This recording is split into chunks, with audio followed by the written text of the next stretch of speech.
আমি বলেছি গান শোনা হারাম না, কোরআনে কোথাও কিন্তু এই ধরনের কথা নাই। গানের আরবি মিনিং আলাদা। সূরা লোকমানের একটা আয়াত, প্রথম 6 নম্বর আয়াত, লাহওয়াল হাদিস, এটাকে তাফসীর কারকরা বলছেন এটা গান বোঝানো হয়েছে, আপনারা তাফসীর করে করছেন। ওকে, লাহওয়াল হাদিস মানে কি? অসার কথা, অহেতুক কথা, অনর্থক কথা। আমি বলেছি সেটা যদি গানে হয়, কাব্যে হয়, কবিতায় হয়, যে কোনো কথা যদি শিরিক হয়, কুফর হয়, অহেতুক হয়, অন্যের মানহানি হয়, অশ্লীল হয়, সেগুলো সর্ব অবস্থায় হারাম। বাদ্য হারাম কোথাও আপনি নাই। আরবের সমাজে তখন আজকালকার মতো বাদ্য ছিল না, ছিল না। ওইটা ওরা ওই দব বাজাইতো একদিকে খোলা একদিকে। আরে আরবের লোকদের শিক্ষা দিয়ে ওরা পাইবো কোথায় বাদ্যযন্ত্র? ওটা ছিল, ওটা বাজাইতো। কোরআনে কোথাও আমি বলি নাই যে বাদ্যযন্ত্র। তবে হ্যাঁ, অতি উচ্চ শব্দে, এখন যেরকম ওই যে বলে না এটাকে ডিজে, ডিজে ডান্স, ডিজে, অতি উচ্চ শব্দে সঙ্গীত বাজানো, যেই কোনো ওয়াজ করা উচ্চ শব্দে, মানে মানুষের একটা মানুষের শ্রবণ শক্তির একটা মাত্রা আছে, এর বাহিরে চলে গেলে মানুষের ক্ষতি হয়। মানুষের কানের ক্ষতি হয়, হার্টের ক্ষতি হয়, এটা ক্ষতিকার। তাহলে ইসলাম সকল ক্ষেত্রে বাড়াবাড়ি নিষেধ করে, কিন্তু তোমরা করলা কি? আমি নাকি গান বাদ্যরে জায়েজ করে দিছি। আল্লাহ গান হারাম করছেন, বাদ্য হারাম করছেন না?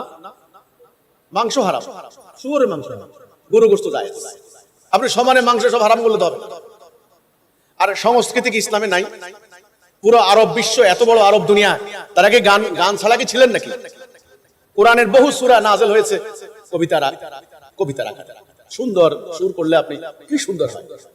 কাজেই আমরা যেটা বলি নাই, আমি যেটা মানদণ্ড করতে চাচ্ছি, যে সংস্কৃতি ইসলামের একটা অংশ। কালচারাল অ্যাক্টিভিটি ইসলাম নিষিদ্ধ করে না। নিষিদ্ধ করে কি? অশ্লীলতা, আল্লাহর নাফরমানি, মানুষে ভেদাভেদ, এগুলি হলো ইসলামে নিষিদ্ধ। সেগুলো মানদণ্ড বজায় রেখে আপনি সংস্কৃতি চর্চা করেন। এখন এই মানদণ্ড কে ঠিক করবে? আমরা বলেছি সেটা খেলাফত করবে। কে করবে? খেলাফত। উলিল আমর, আতিউল্লাহ আতিউর রাসূল উলিল আমরি মিনকুম। উলিল আমর, আপনি ইমাম বলেন আর খলিফা বলেন, আমিরুল মুমিনিন, তিনি মজলিসুশ শুরা, আজকে যে পার্লামেন্ট, এই মজলিসের শুরা করে তিনি মান ঠিক করবেন। অথরিটি তো ওনাকেও দেওয়া হচ্ছে।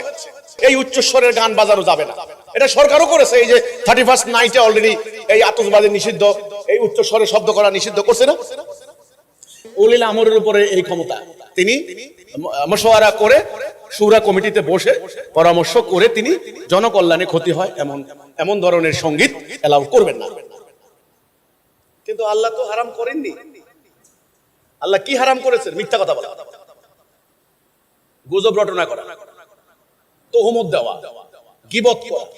আমি যেটা বলি না আমার নামে আপনি চাপিয়ে দিলেন, এইটা আপনারা, আমি তো দেখালাম আপনারা হর হামেশা এই অসামাজিক কার্যকলাপ করে চলেছেন, আর আপনারা আমার বিরুদ্ধে জনগণকে ফতোয়া দিয়েছেন। বুখারী শরীফের হাদিস অস্বীকার করেন, রাসূল যুদ্ধের থেকে আসছেন, মেয়েরা বলছে ইয়া রাসূলুল্লাহ, আমরা নিয়ত করছি আপনাকে গান শোনাবো বিজয়ী হলে, গান শোনাবো। এই যে কবি বলছেন তালা আল বদরু আলাইনা, আমাদের মিলাদ পড়ে তালা আল বদরু আলাইনা, এটা মক্কা থেকে মদিনা ঢোকার টাইমে এই গাইতে গাইতে রাসূলকে নিয়ে গেছেন। তাহলে আমি এই কথা বলেছি, গান হারাম না, অশ্লীল গান হারাম। কোনটা অশ্লীল কোনটা অশ্লীল না, সেটার মানদণ্ড কোরআন এবং সুন্নাহর আলোকে জাতির ইমাম ঠিক করে দেবেন।